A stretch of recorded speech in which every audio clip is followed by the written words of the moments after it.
Oscar জয়ী Kate Winslet সম্প্রতি প্রকাশ্যে জানালেন কৈশোরে তিনি মেয়েদের সঙ্গে প্রথম ঘনিষ্ঠ মুহূর্তগুলো অভিজ্ঞতা করেছিলেন।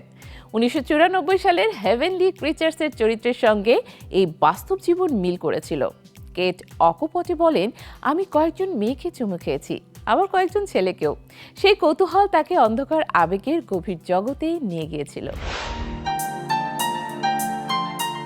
অস্কার জয়ী অভিনেত্রী কেট উইন্সলেট সম্প্রতি একটি পডকাস্টে নিজের কৈশোরের একান্ত অভিজ্ঞতা নিয়ে কথা বলেছেন, যা তার অভিনয় জীবনের এক গুরুত্বপূর্ণ দিককে নতুনভাবে সামনে এনেছে।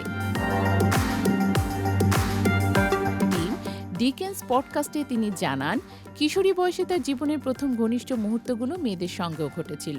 কেট অকপটে বলেন, আমি কয়েকজন মেয়েকে চুমু খেয়েছি, আবার কয়েকজন ছেলেকেও।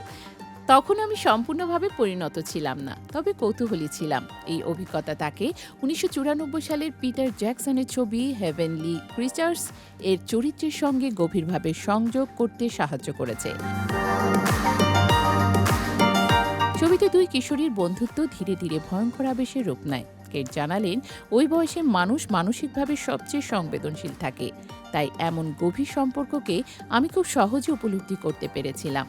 চরিত্রগুলোতে অনিরাপত্তা ও মানসিক দুর্বলতার যে দিকগুলো দেখানো হয়েছে, সেটার সঙ্গে নিজেকে মিলিয়ে নিতে পারিনি। কেট উইন্সলেটের ক্যারিয়ারে হেভেনলি ক্রিচার্স ছিল একটি বড় মোড় ঘোরানো সিনেমা। এই ছবির অডিশনের আগে তিনি কখনো পুরো একটি সিনেমার চিত্রনাট্য হাতে পাননি। পিটার জ্যাকসনের নাট্যধর্মী সিনেমার প্রথম পদার্পণ এই ছবি, যা তাকে পরে সেন্স অ্যান্ড সেন্সিবিলিটি, জুড হ্যামলেটের মতো সিনেমায় অভিনয়ের সুযোগ এনে দেয়। আর 1997 সালে মুক্তিপ্রাপ্ত টাইটানিক তাকে বিশ্বজুড়ে তারকা করে তোলে। কেট জানালেন, কৈশোরের এই কৌতূহলপূর্ণ অভিজ্ঞতা শুধু তার চরিত্র বোঝার ক্ষেত্রে নয়, বরং ব্যক্তিগত জীবনের গভীর সম্পর্ক বোঝাতেও সাহায্য করেছে। তিনি বলেন, আমি সেই সম্পর্কের মধ্যে এতটাই জড়িয়ে পড়েছিলাম যে তাই স্পষ্টতই দুজনের জন্যই ক্ষতিকর হয়ে উঠেছিল। এই অকপট স্বীকারোক্তি কেটের ভক্তদের জন্য নতুন আলো উন্মোচন করেছে, যিনি সবসময় তার ব্যক্তিগত জীবনের দিকে নজর রেখেছেন।